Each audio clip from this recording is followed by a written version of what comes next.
Hello, greetings again from Thegama. Is my hair starting to look shaggy? Well, it's going to get shaggier because neither Mimi nor I want her to cut my hair. So, we're in our 26th day of confinement here and still got a couple of weeks to go at least. I'm going to put up a picture of the sun coming over the hills this morning when I was in here doing some reading, and seems oblivious to the virus, right?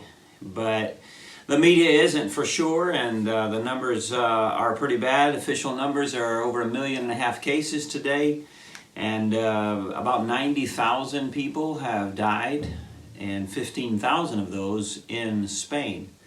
So those are sad figures for sure. Yesterday I had a little bit of fun, had an adventure at the supermarket grocery store about 10 minutes away, putting on a mask, and I wrote an article about it, put it on Facebook if you're interested, or you can see it on the blog, our blog at countingthestars.org. Anyway, it was fun. Okay, well, today I want to speak about Daniel. Daniel, I want to read 2 verses. The first one in chapter 1, well-known verse, you probably have it memorized. But Daniel purposed in his heart that he would not defile himself with a portion of the king's meat, nor with the wine which he drank. Therefore he requested of the prince of the eunuchs that he might not defile himself. Okay, so he was determined not to change his habit and his diet. And then in chapter 6, Verse 10, Now when Daniel knew that the writing was signed, he went into his house, and his windows being opened in his chamber toward Jerusalem, he kneeled upon his knees 3 times a day, and prayed, and gave thanks before his God, as he did aforetime. So, in chapter 6, he is still not willing to change his godly habits. Well, it's impossible to say anything new about Daniel. He's a favorite of all of ours, I believe, and so I'm not even going to try, but I do want to remind us of some things. That's always good, always healthy. And so let's just go over some details. First of all, his confinement. He spent about 8 hours with the lions, and I assume he was sleeping. Quite the contrary. The king, King Darius, was tossing and turning all night. Sort of ironic. And I'm assuming he was sleeping there with the lions. And another bit of speculation. I don't think Daniel knew if God was going to spare him or not. And honestly, I don't think he really cared. He was very old by then, had been faithful to God. But that's my opinion. Okay, I want to focus on 2 major themes, and there are a lot of major themes in the book of Daniel, but I just want to focus on 2 of them. First of all, faithfulness, and second, prayer. The book is divided, as you know, into 2 parts, more or less equal parts, 6 chapters, and the first 6 are mainly narratives, and the second is mainly visions and prayers and so forth. His ministry spans over 60 years. Quite amazing. 60 years of ministry God gave him. Okay, Daniel and Ezekiel and Jeremiah, 3 of the 4 who we call major prophets because of the size of the books more than anything else, 3 of the 4 prophets are contemporaries. And Daniel mentions Jeremiah, I think it's chapter 9 in his prayer. He mentions Jeremiah. Ezekiel, who is the same age as Daniel, basically. Ezekiel mentions Daniel twice. They're both in Babylon, but not in the same place. And so Ezekiel mentions him as a man of prayer, chapter 14, I believe. And then in chapter, I think it's 28, he mentions Daniel with reference to his wisdom. Now, Jeremiah was about 20 years older than both Daniel and Ezekiel. Okay, so this chapter 6, where we're going to focus a little bit, the story of the lion's den, It's the last story in the narrative of stories of Daniel. And he is over 80 years old. So forget the artwork where you see a strong young Daniel facing the lions with calm and peace. Yeah, the calm and peace was there, but he wasn't a young fellow. He was very old and probably very feeble when he went into the lions, okay? He went to the lion's den because of his prayer life. Now, that's important, significant. So we should not think that a powerful prayer life is going to shield us from trials. In his case, it actually brought him the trial. Okay, I'll get another thing. Daniel was no stranger to suffering. And we don't know but a tiny little part of it.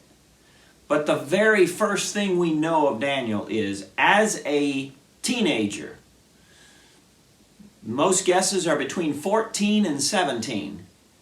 As a teenager, he is humiliated right off the bat and made a eunuch. So, tremendous suffering there and humiliation.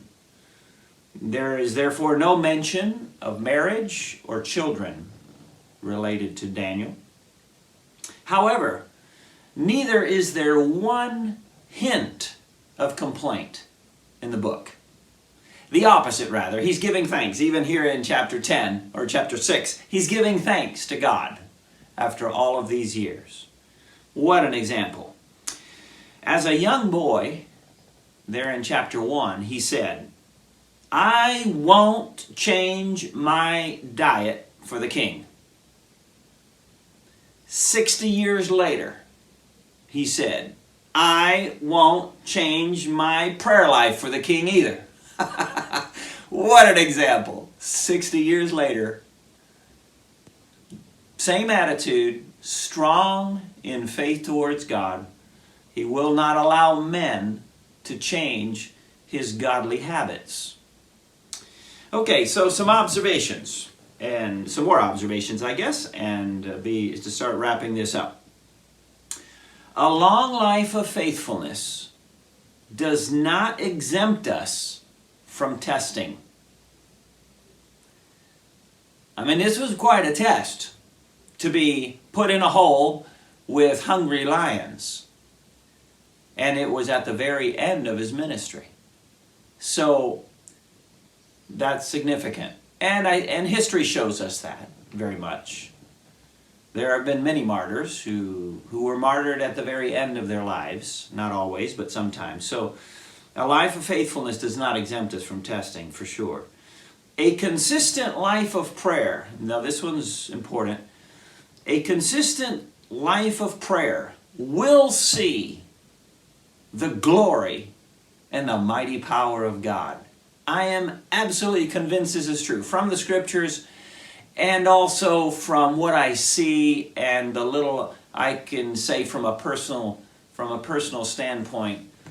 Faithfulness in the long run, sometimes in the beginning, and for Daniel right off the bat he saw the power of God and the glory of God, but mainly it is after faithfulness, after long times of being true to God, is when he begins, or he really shows his power and his glory to the faithful ones. And that's a key teaching, I believe.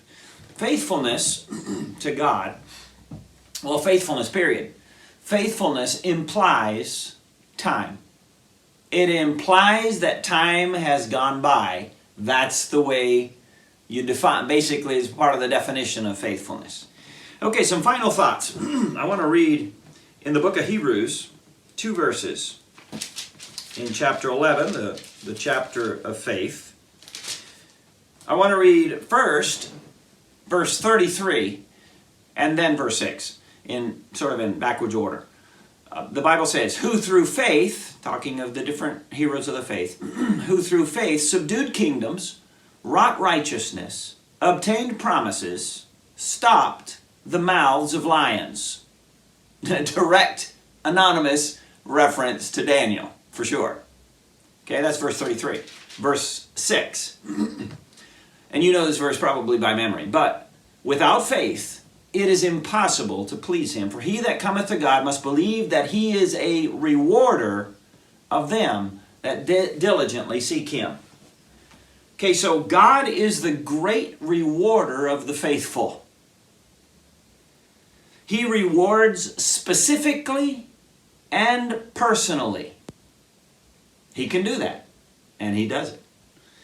He has exact rewards, specific rewards, ready for your faithfulness and mine.